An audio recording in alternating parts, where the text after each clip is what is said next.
तूने मेरे जाना कभी नहीं কিরে রিফাত, গ্রামের মানুষ ঈদ করার লাগি শহর থেকে গ্রামে আইছে, আবার ঈদ কইরা গ্রাম থেকে শহরে চলে যাচ্ছে চাকরির জন্য। তোরে দেখলাম 2 দিন ধরে এখানে বসে থাকো, সকালবেলা বিকেলবেলা সন্ধ্যাবেলা। আজকে বিকেলবেলা দুইজন বাজারতে যাওয়ার সময় দেখলাম বসে আছস, এখন রাত হয়ে গেছে তারপরও দেখি তুই বসে রইছস। তোর মতো আলসা আমি আমার বাপের জীবনেও দেখি নাই। তুই কি কইরা খাবি রে? আমার চিন্তা ভাবনা তোরা বুঝবি না। আমি বসে দেখা এমন একটা প্ল্যান করতেছি, যা বড়লোক হইতে হইলে শরীর খাটায় না, মাথার বুদ্ধি যথেষ্ট। তোরা শুধু চায়া চায়া দেখবি আমি কিভাবে শুয়ে বসে থাকিয়া সফলতার দিকে আগাই।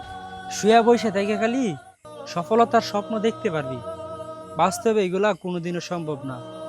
জীবন যতটা সহজ মনে করস ততটাও সহজ না। কে রে, ঘরে শুয়ে বসে থাকিয়া সফলতার মুখ দেখতে পারবো না?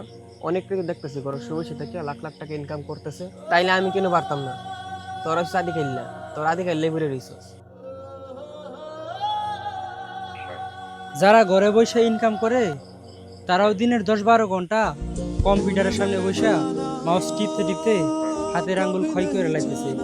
তোর মতো খোলা আকাশের নিচে বসে বড়লোক হওয়ার স্বপ্ন কেউ দেখে না। दर्द मेरा শুন রিফাত, তোর একটা কথা বলি, গাছের গোড়ায় যেমন পানি না দিলে ওই গাছের ফল আশা করা যায় না, ঠিক তেমনি পরিশ্রম ছাড়া সফলতা অর্জন করা যায় না।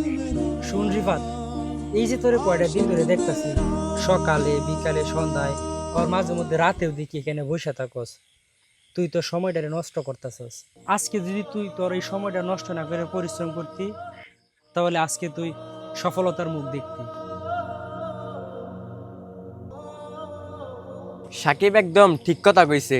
শুয়ে বসে থেকে শুধু একটা জিনিসই পাওয়া যায়, কি পাওয়া যাইব? পিঠে ব্যথা আর অলসতা।